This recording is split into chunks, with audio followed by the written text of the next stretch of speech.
record.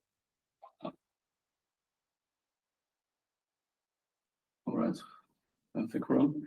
Cool, yeah, so welcome to Vienna. Great that today we have a little bit more people than the last time. Yeah, thank you all for coming. Also, thank you to the organizers for choosing Sentry again to host the meetup. Always really happy to have you guys here.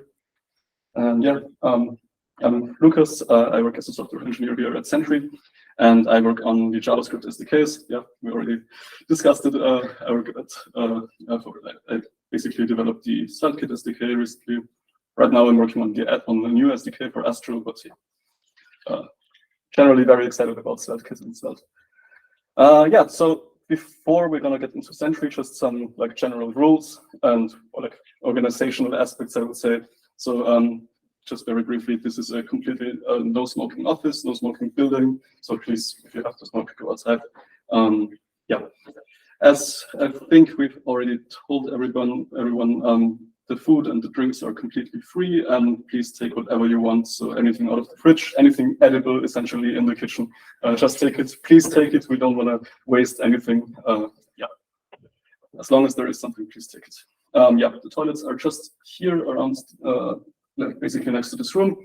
And I was thinking we're gonna end things here at around 9 p.m. So you're absolutely welcome to stay after the talks. Happy to chat about anything here.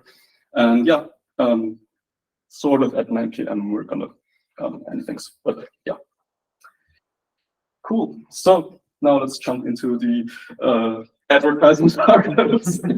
No, I'm just briefly going to talk about Sentry. So what are we doing here? Well, Sentry is an application monitoring tool to monitor your apps in production. So we do different things, like for example, error monitoring, performance monitoring. Recently, we started adding session replay. On the backend side, we also now have profiling and cron log monitoring as well. So kind of a few things basically related to, I would say, concerns of every developer, essentially, especially we here in web development, we know a lot of these things are very important. And yeah, that's what Sentry does. We're entirely open source. Everything we do is out on GitHub, and we're basically free to use. You can download our self-hosted version of Sentry, and if you don't want to like have that additional maintenance of like hosting and maintaining all the different containers and stuff like that, you can choose to give us a little bit of your money, and we will basically take care of that for you in a like a SaaS-based subscription solution. But yeah, that's essentially Sentry.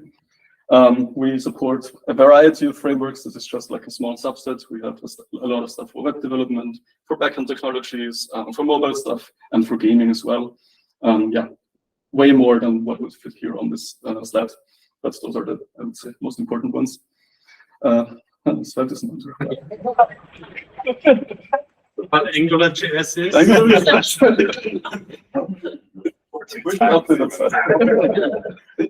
Yeah, so since this is about SvelteKit, I just figured let's do like 30 seconds how to use Sentry with SvelteKit. Getting started is super easy. We have this magical Sentry wizard. The idea is you just type in this npx command here, and this takes care of downloading the SDK, all the dependencies, and then basically also installing and adding some code to initialize the SDK. So we use SvelteKit's hooks files to kind of hook into the application. So this is the client one. We initialize the SDK. We use SvelteKit's great error handler hook, and basically the same thing on the server. And in addition, we have a Vite plugin that basically is just inserted into the Vite config file, which adds a bit more of auto instrumentation around loading loader functions essentially of Svelte, and also it will upload source maps to Sentry. Yeah, more on that in a second. And yeah, that's already basically everything you need to do, and then Sentry should work out of the box. So once you did this and deploy it to production, you will get hopefully not too many, but probably a few errors coming in. And this is kind of, for example, the issue page in the Sentry application shows you kind of what's going on, which errors were found, and within that you can take a look at the details of the error, where it happened, which operating systems, a lot of metadata essentially around the error. And of course, most importantly, because we all need to know where it happened, the stack trace. This is where source maps come in super handy, because like when you deploy your app in production, it's minified, uglified, and like the stack trace isn't readable at all. So What we do basically in the background is once we have source nodes available, we kind of deminify your source code in a way, and you should see the original source code. Works 100% of the time. Yeah, some additional stuff like breadcrumbs showing you what happened before the error occurred. But yeah, that's basically error monitoring for performance, especially in web development. We show stuff like web vitals, and also we kind of go through like all the individual steps that happen, for example, during a page load or navigation. We could collect spans for that.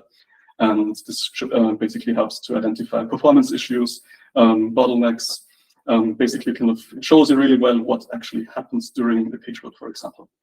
And this also works across different services. So we call this distributed tracing. So you can see basically what database and backend operations happens during that page load, for example. And this works across technologies as well. Yeah, as I already said, we also have session replay, which gives you like a video-like reproduction of a user session. We chose a privacy-first approach, so everything will be like blocked out, or like the stars basically will substitute text. So we don't really want to know what the user actually like typing there and stuff. We just want to help developers basically get answers to why an error occurred, what the users did before them, so things like that. And yeah, that's already it. If you have any more questions, if you want to chat about Sentry, rant about our SvelteKit SDK, feel free to chat, to talk afterwards. And yeah, thank you, and enjoy the rest of the talks.